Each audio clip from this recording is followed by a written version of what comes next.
محبت کی جو ترتیب رکھی ہے نا وہ بڑی قابل غور ہے. ایک درجہ بندی جو رکھی ہے اس کو مراحل کے ساتھ بیان کیا ہے. ارشاد فرمایا احب اللہ لما یغزوکم بہ من نعمہ، تم اللہ سے محبت کرو اس لیے کہ اللہ تمہیں رزق دے رہا ہے، اللہ تمہیں اپنی نعمتوں سے غذا دے رہا ہے. وَأَحِبُّونِي لِحُبِّ اللَّهِ، اور پھر جب تم اللہ سے محبت کرو گے تو اللہ کی محبت کی وجہ سے مجھ سے بھی محبت کرو گے. وَأَحِبُّوا أَهْلَ بَيْتِي لِحُبِّي، اور جب تم اللہ سے بھی محبت کرو گے، اللہ کی محبت کی وجہ سے مجھ سے بھی محبت کرو گے، تو پھر میری محبت کی وجہ سے میرے اہل بیت سے بھی محبت کرو گے. کیسی ایک حسن ترتیب کے ساتھ اس فرمان کو اور اس حدیث کو سنایا گیا کہ اللہ سے محبت کیونکہ وہ ہمارا رازق ہے، خالق و مالک ہے. اس کے محبوب سے محبت کیونکہ وہ اللہ کے محبوب ہیں. اور پھر محبوب کے اہل بیت سے محبت کیونکہ محبوب کے وہ گھر والے ہیں، محبوب کے وہ خاندان والے ہیں. عربی شعر کا ایک بیت ہے یعنی ایک حصہ ہے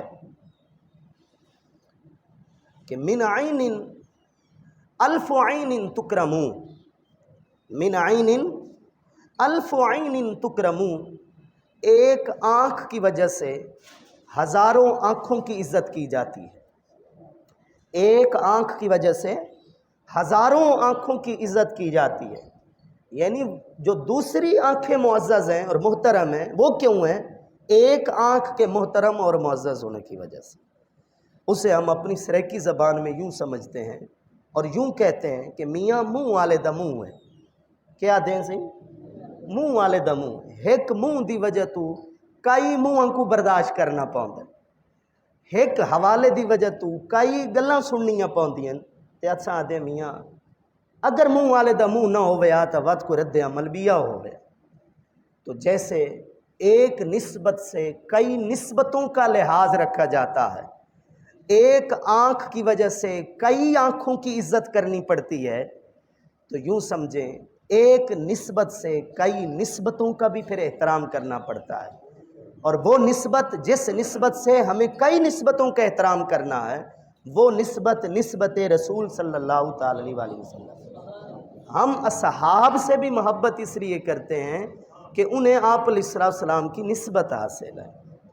ہم اہل بیت سے بھی محبت اس لیے کرتے ہیں کہ انہیں آپ علیہ السلام کی نسبت حاصل ہے.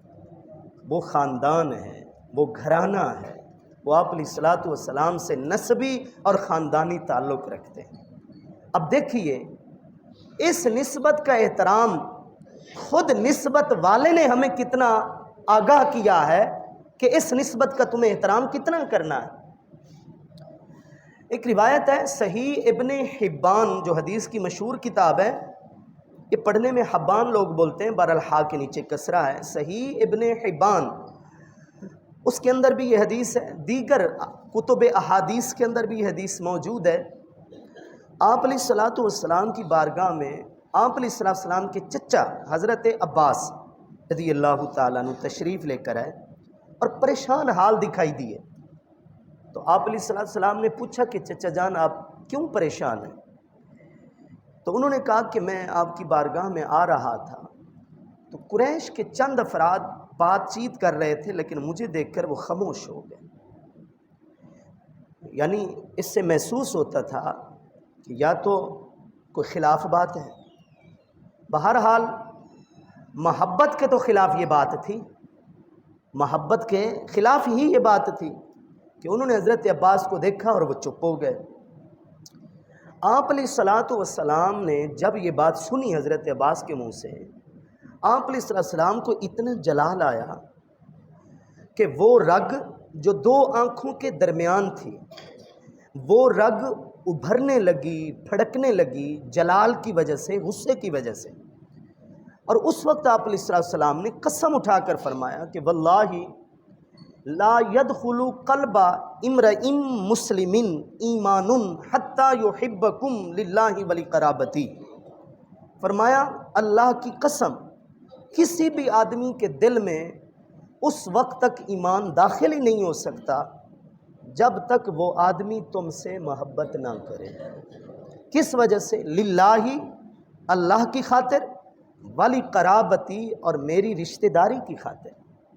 تو جب تک میرے رشتہ داروں سے کوئی محبت نہیں کرتا، اس وقت تک اس کے دل میں ایمان کی حلاوت، ایمان کی مٹھاس، ایمان کی تاثیر اپنی جگہ نہیں بناتی۔